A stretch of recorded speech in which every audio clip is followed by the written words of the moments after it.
right, it's a pleasure to be here. I must warn you, I'm a statistician, so I'm not a data manager. I know something about data, but then on the receiving end, like I receive data and then do analysis with it. It's going to be a statistical talk because that's the only type of talks I can do, basically. But it's about center comparisons with survival data. And so first of all, nothing to disclose, no conflict of interest, so that's that. It's about benchmarking. It's about benchmarking survival data. And not sure whether you're familiar with benchmarking, and I'm going to show you how you do benchmarking with survival data. But first, I will show you what benchmarking is, and in a more common situation. Keep it a little bit abstract. We are interested in comparing centers, comparing the performance of transplant centers, in this case.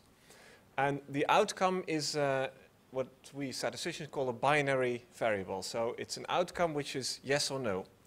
And usually, in this case, think of a variable like like complication or death in hospital, a bad outcome that you do not want to happen. And you want to have a couple of centers, maybe 25 centers or so, and you want to see which of the centers are performing in that respect according to what you would hope, and that's what you want to do. And that's called, that exercise is called benchmarking. The benchmark is, that's the name for this, is the indicator. Does it work? Okay. Then I will just walk to the screen. If I want to point at something. So consider the indicator, the outcome that we want to compare is bad outcome. Yeah. Bad outcome for the patient. And suppose that if we look at all the centers, maybe all the centers in Europe, all the transplant centers in Europe, this occurs in 25% of all cases. So throughout all transplants, 25% of the patients in all of the centers in Europe have 25% bad outcome. Now, if we have a particular center, maybe 40 patients in the center, that means that if 25% have the bad outcome, that means that we would expect about 10 of the patients to have a bad outcome. But being statisticians, we realize that even though the probability is actually 25%. In reality, what happens could be that there are not 10 of patients with bad outcome, but 11. Thank you. Yeah, I saw something quickly. Yeah. Oh. Okay. Not sure whether. Tricky. It's tricky. Okay. Okay. Yeah. Fine. So what we statisticians, so what you see, what you expect is about 10 of bad outcomes if you have 40 patients in your center. But due to chance, due to random fluctuations, sometimes it can be a little bit more, then you can have 11 or 12 bad outcomes if you're unlucky. Or if you're lucky, you can have 9 or 8, maybe even 7 bad outcomes. So we have to realize that what we see might not be exactly what we expect. And the question is, if we observe 12 instead of 10 bad outcomes, is that due to chance or is that something real? And that's what statisticians do when they perform a test. They want to see whether if something happens when you have more than expected a number of bad outcomes, whether that could be due to chance or whether that's something real. For that, we usually set up a null hypothesis, which says that in my center, 25% of the patients have a bad outcome, and an alternative hypothesis which says that it's not the case. And then you can perform a test. That test is called a binomial test.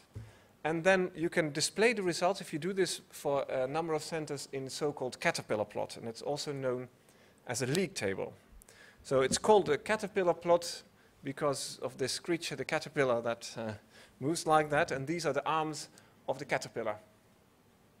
Right, and so you see the caterpillar moving here. What you see is the 0.25, that's the overall percentage of bad outcomes. And each of the centers is a dot with a line. The dots are the observed proportion of bad outcomes in that center. So these are the centers which have fewer bad outcomes than expected, and these are the centers which have more bad outcomes than expected. The lines that you see are the so-called 95% confidence intervals. So in fact, we are performing a test, and if that 95% confidence interval crosses the 0.25, that's the same as saying, I do not reject that null hypothesis, so what I'm seeing could very well be due to chance. So all of these centers do have a little bit lower than expected number of bad events, and these centers all have a little bit higher proportion of bad events, but that could all be due to chance. Only this center and that center probably are not due to chance. There might be something, they might really be different than 25%. This one might really be better than the 25%, and this center might really be worse than the 25%. So each of the centers, actually a statistical test is being performed, namely whether in that center the proportion of bad outcomes is 25%, yes or no. When you look at a plot like this, a caterpillar plot, and maybe you have seen this, it's also used in so-called forest plots where you compare treatment effects across studies. Your eye is actually drawn to this center and that center and that center and that center. So your eye is drawn to conclude that this is the best performing center, and this is the number 2, this would be number 3, this would be number 4. Maybe you have that in your country as well, where you have yearly, in Holland we have this yearly publications of the best schools in Holland.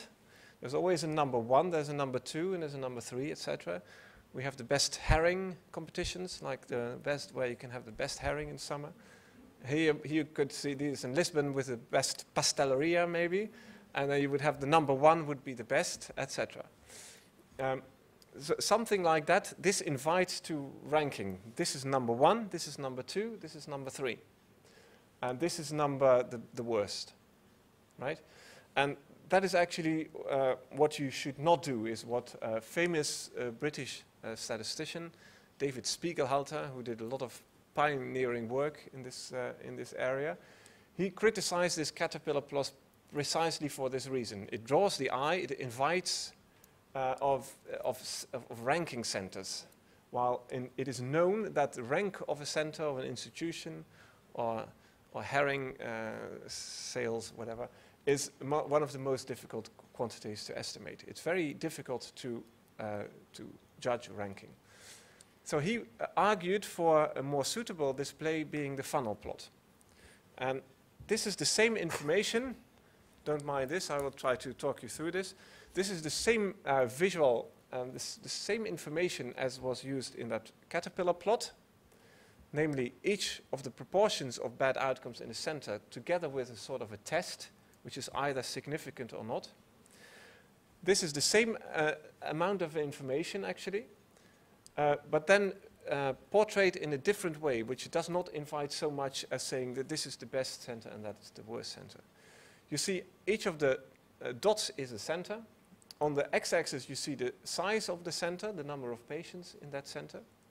So this is a very large center of about almost 200 patients, and these are very small centers. You also see the so-called funnels. This is a picture of a sort of a funnel which you can go into.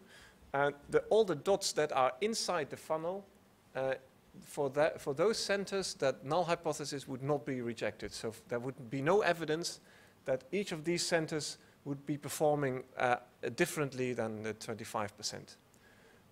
Only the points that fall outside these funnels are really significantly different from 25%.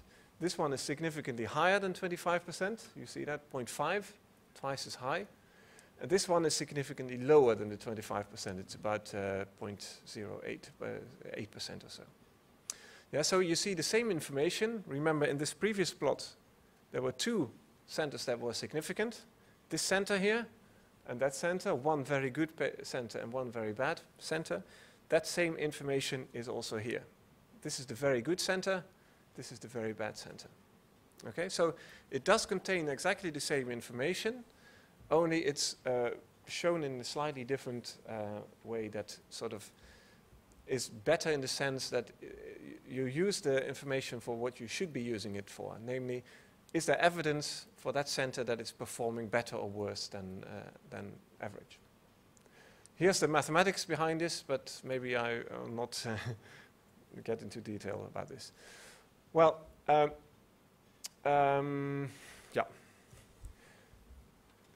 Now the question is, how do you do this with survival data? So now we want, this is the example of a bad outcome, a complication, for instance, or a death in hospital, something like that. For survival data, we have the difficulty that we have censoring. So if you want to know, our outcome in a minute will be 1 year mortality. So the probability for a patient to die within 1 year after stem cell transplantation. The problem then is that we don't follow all the patients for 1 year. Some of them are followed only for 3 months or for 6 months or 9 months. And after that, we know that the patient is still alive at that time point, but we don't know what will happen after that, not within 1 year. So if you have a patient who was still alive after 6 months, you do not know for certain whether the patient dies within 1 year, yes or no.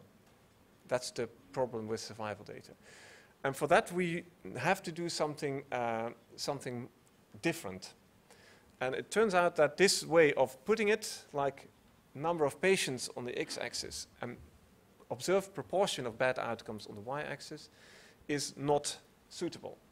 We need to do something differently, but which makes it possible to use survival data.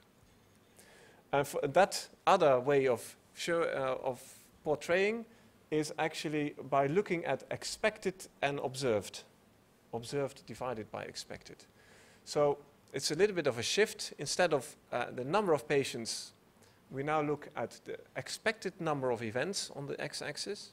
That means, just like I mentioned before, if we have a center of size 40 and 25% probability for each patient in that center to have a bad outcome, we would expect 10 bad events, bad outcomes in that center. So that expected is going to be put on the x-axis. On the y-axis, we put the observed over expected, and that you can see as an excess of observed events compared to what you would expect. So if you would, for instance, if you would expect 10, the center of size 40, you would expect 10, and expected would be 10. And if you would really observe not 10, but 15, then you would observe 50% more, so 1.5 times as many as you actually see. So that 1.5 would be then on the y-axis. Forget about this for a moment. If I show you the result, if I hadn't talked to you that this is something else on the x-axis, something else on the y-axis, I think you would not have seen the difference. It's exactly the same picture, it's exactly the same information, exactly the two same centers that fall outside the funnel. The only thing is that this way of showing it with expected and excess on the y-axis makes it possible to use it for survival data later. That's the only reason. So it's, and not only that it allows survival data, but you can also take into account case mix. I will talk about that in a little while. It's very important. Now this is the, I promise you this is the most technical slide, and then I will, I do show the formulas, but they're not so important. Okay, so now comes the censoring, it comes into play now. So we have the different centers, and we have different patients within each center, and each of the patients can also have different patient characteristics. Like that could be gender, it could be some severity measure of their disease, some things like that. Those are called, we call those covariates. I refer to that as case mix because it says that the mix of the particular patient distribution in your center. And to say, for survival data, we always use the Cox model. So this is the formula for the Cox model.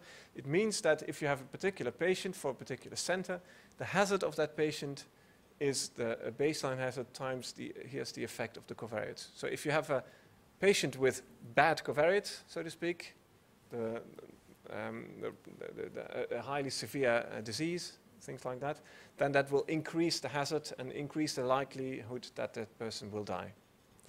So it measures the effect of the case mix of the covariates in terms of the hazard and in terms of the number of events that you expect.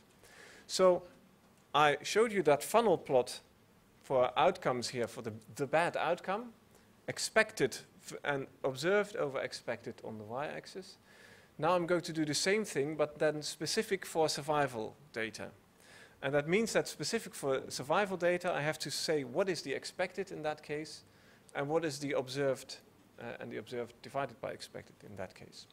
It turns out that the observed looks complicated in this formula, but it's very simple actually. The observed is simply the total number of deaths in that center over the period that I'm looking at. So it just means, this means just the total number of deaths in my center. The expected is a little bit more complicated, and I'll spare you the details, but you have an expression for this.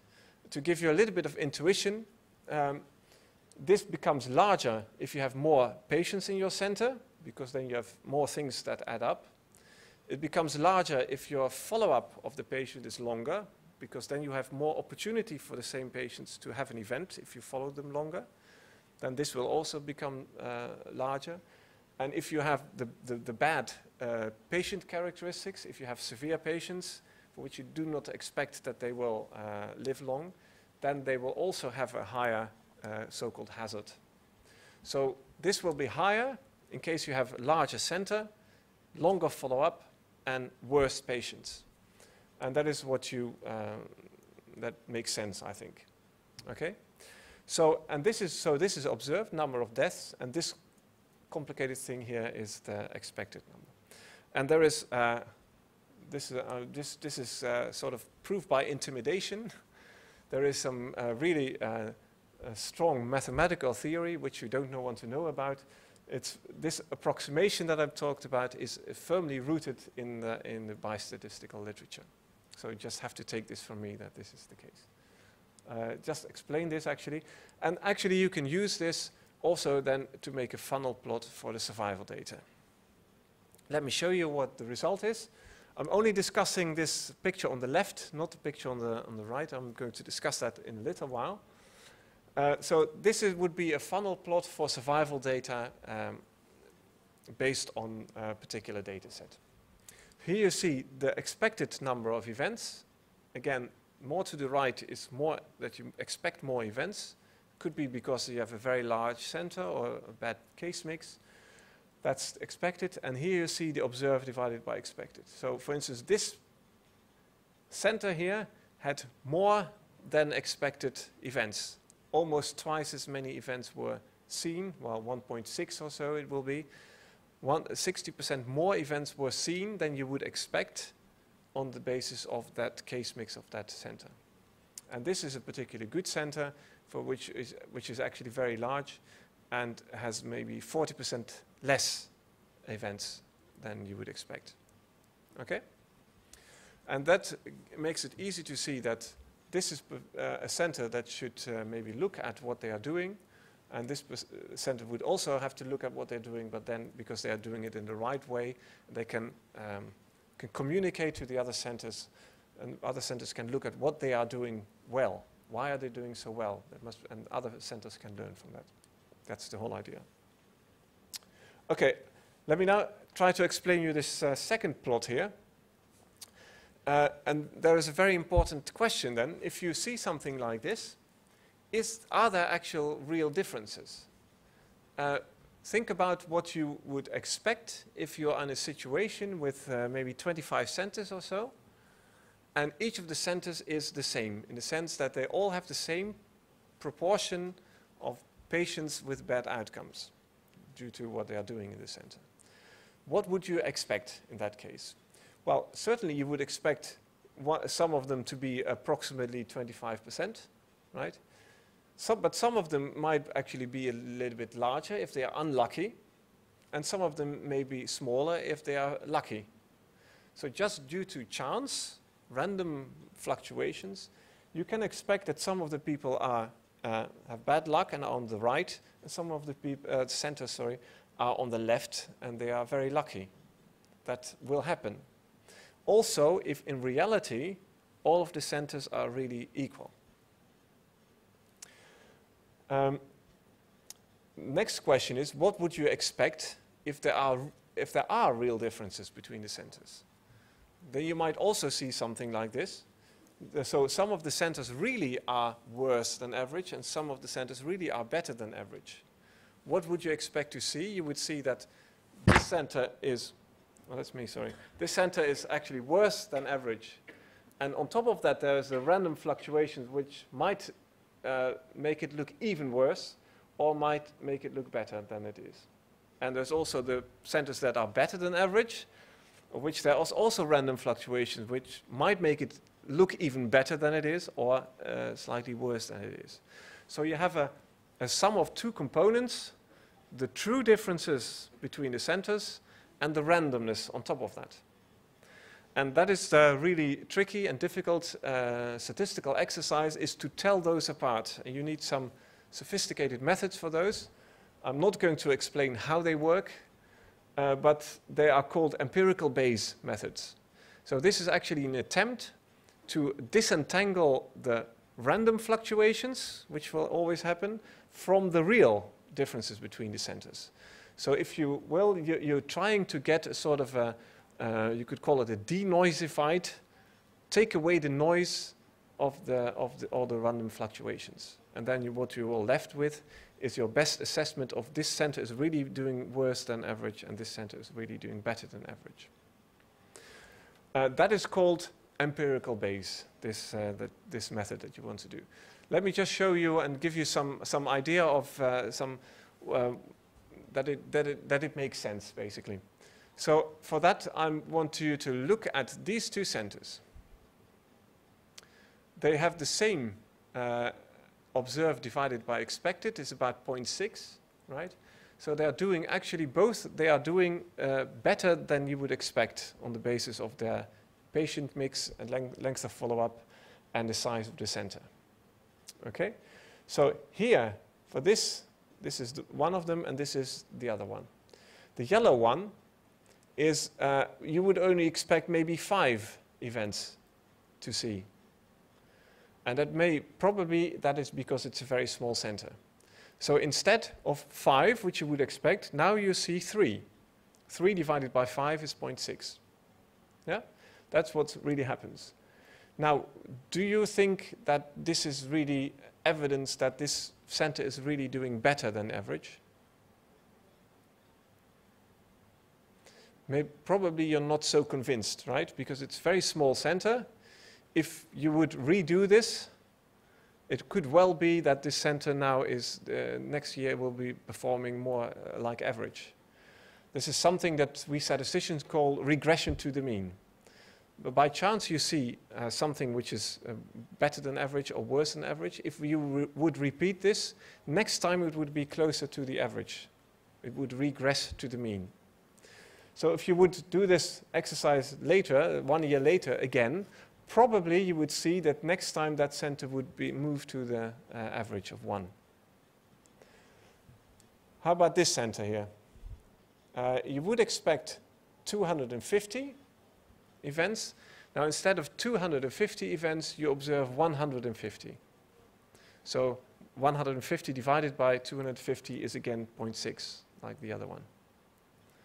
Now would you think that that is real, or whether that is randomness? Difficult, huh? But because it's probably a much larger center, because that's the reason why you expect more deaths in this center, probably because it's a much larger center. That makes it more likely that what you see here is real. Certainly more likely than for that small center. If you would repeat the exercise next year for this one, it would probably be much different.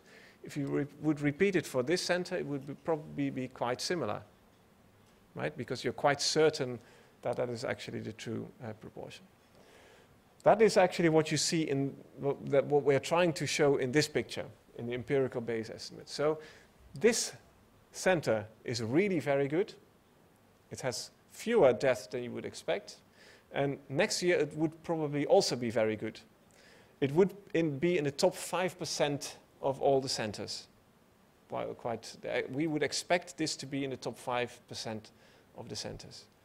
While this yellow one, this yellow dot here is also represented in this picture. That's this center.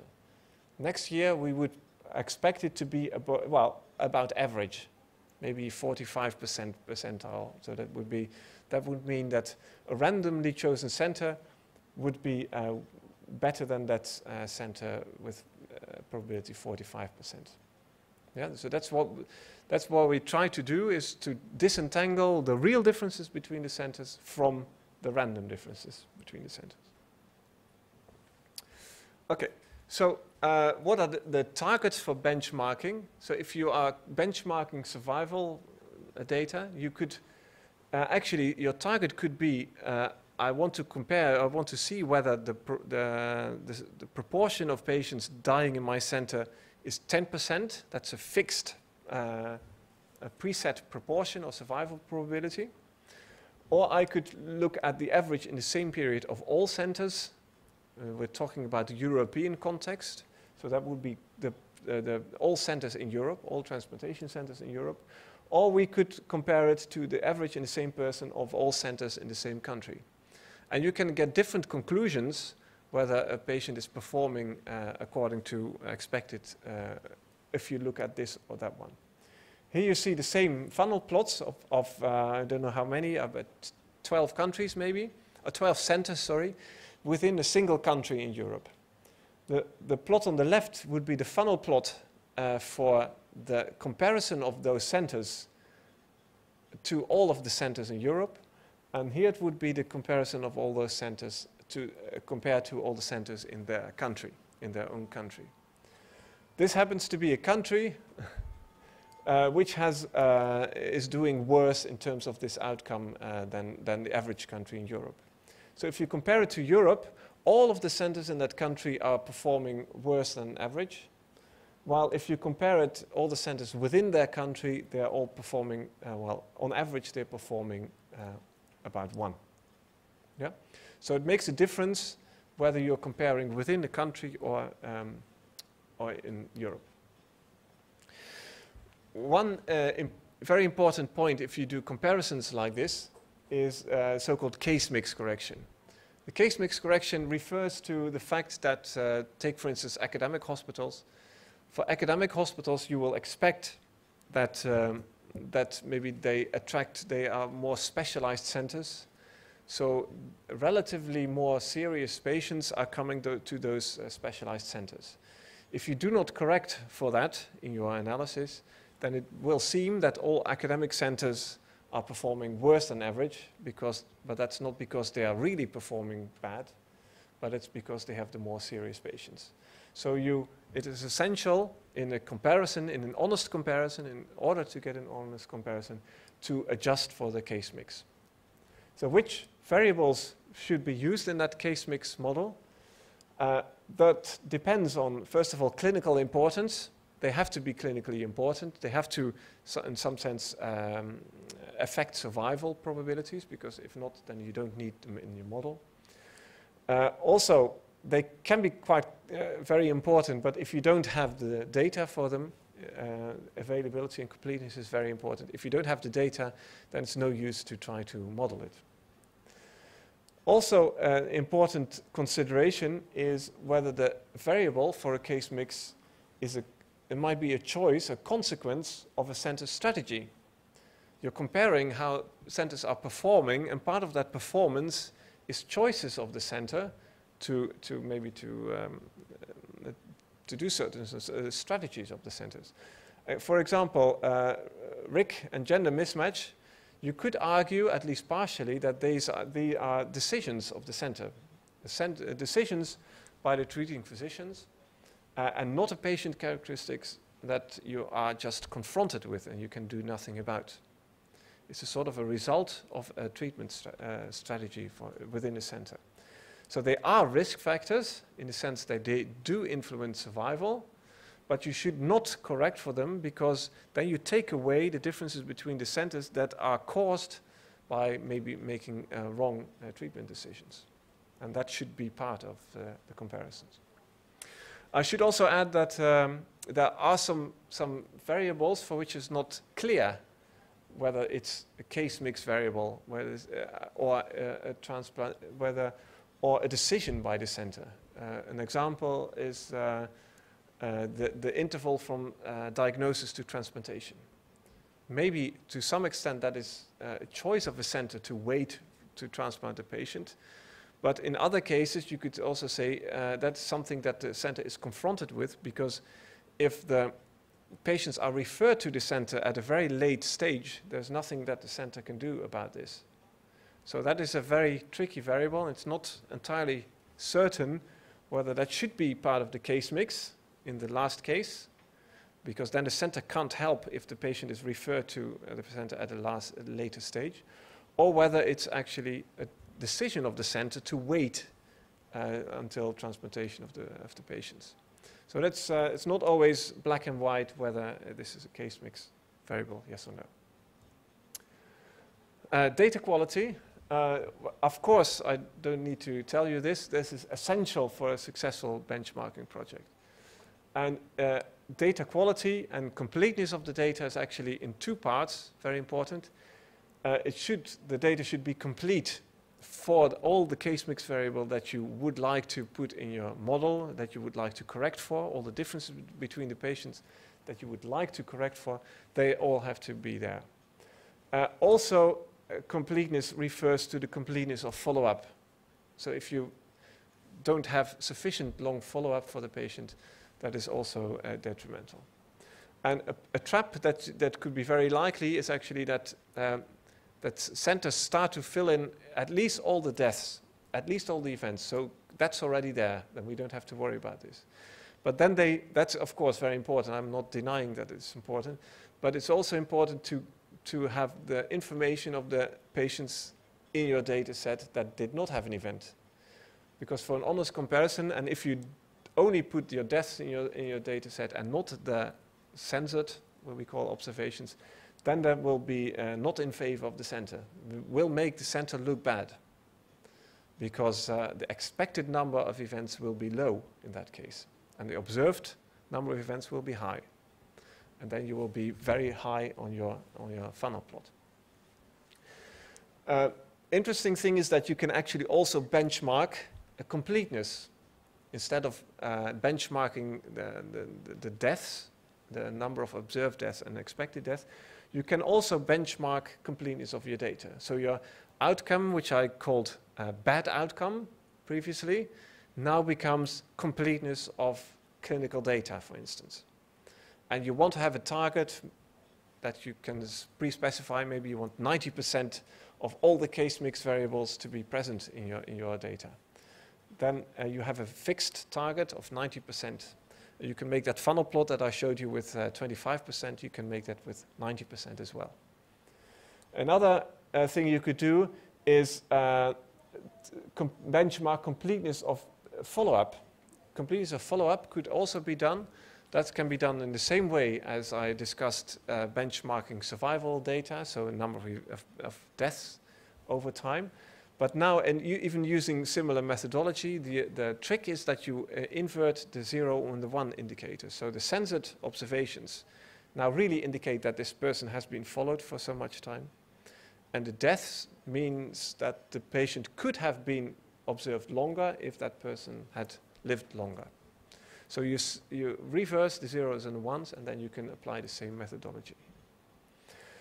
No case mix correction, I would argue, is needed here, because completeness of data, I mean, for how long patients live, of course, you can say that depends on the patient mix, on the severity of your patients.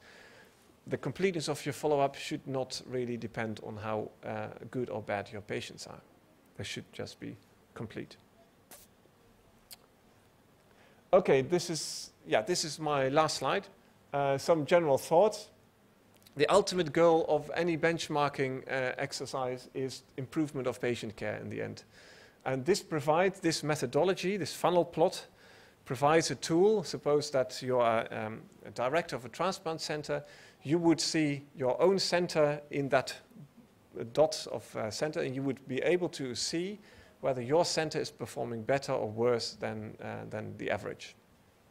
So it's really doing this, and maybe some transplant center directors are actually doing this, but for now they are probably doing this.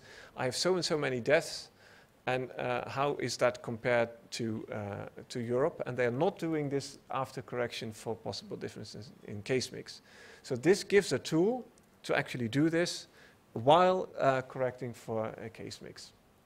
Well, in such a procedure, I don't have to tell you, I think that trust and transparency are essential. It should be transparent what is being used, how it's being done, to trust and in the procedures and also in the statistical models being used. Especially the case mix model is something that needs very careful thought of which variables should be entered and how. And also, we must be modest in what we claim.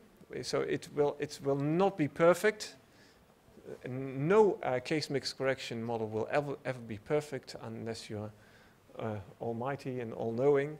But we are not. We are trying to gather this information from data. So it will never be perfect, but even, I would argue, an imperfect case mix correction model is a hell of a lot better than a crude comparison, which is what is done mostly now. Okay, I thank you very much for your attention.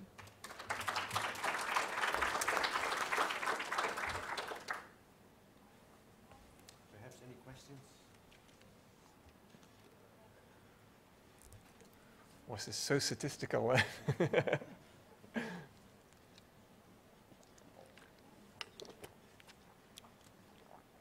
I'm from the Austrian registry, quite small registry. Okay. We are thinking about benchmarking for the future. All right. Okay.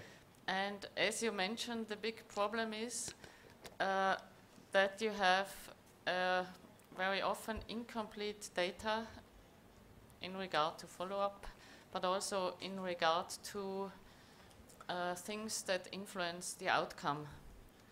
Yes. And it's also often a very diverse group of patients, like also depending on the diseases you look at. Also. Yeah.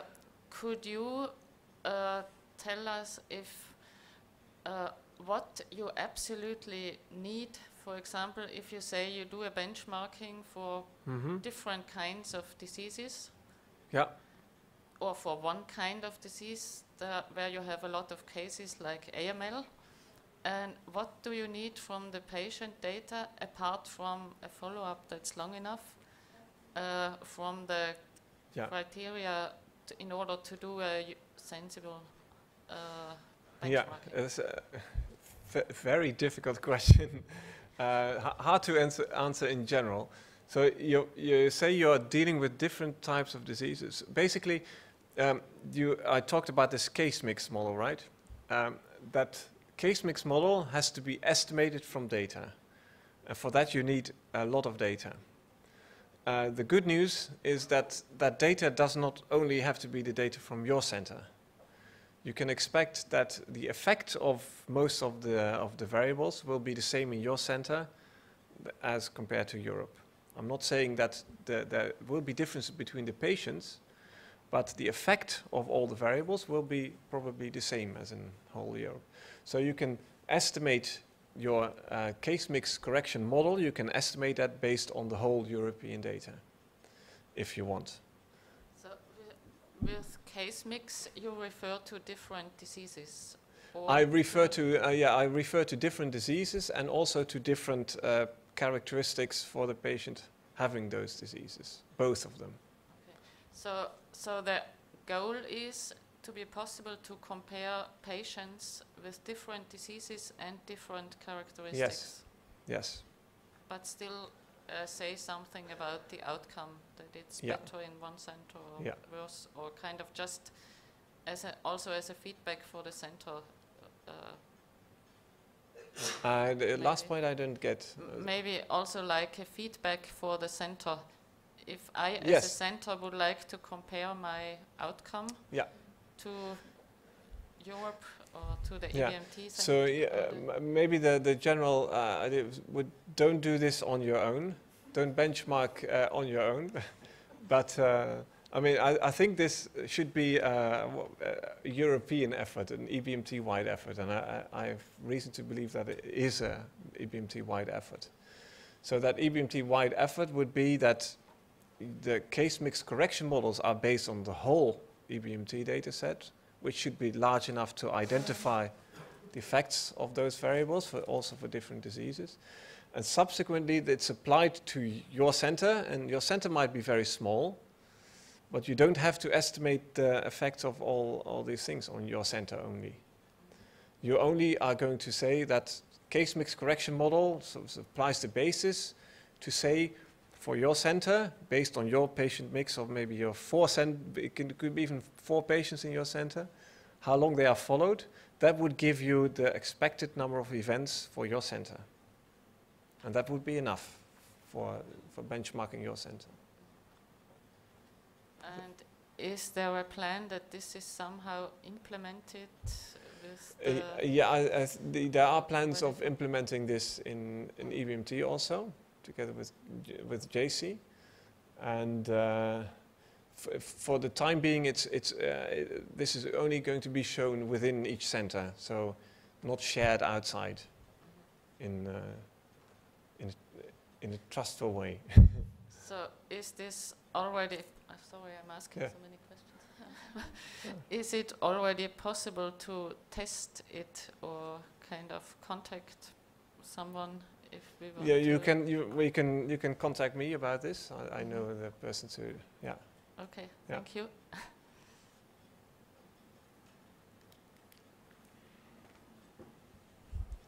Thank you for your my question is, how do you manage this for patients with more than one transplantation and transplantation which are mixed? Yes. Maybe 2 autologous and 2 allogenes. So how can you mention this? So the easy answer is no. Basically, we're just beginning in this endeavor, and we're only considering first transplantation, first allogeneic transplantations even. And then later on looking at whether other transplantations can also be put in this framework and how. Because that's a very tricky issue. Okay, thank you.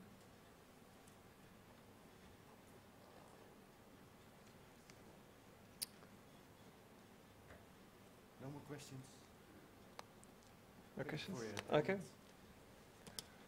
Thank you.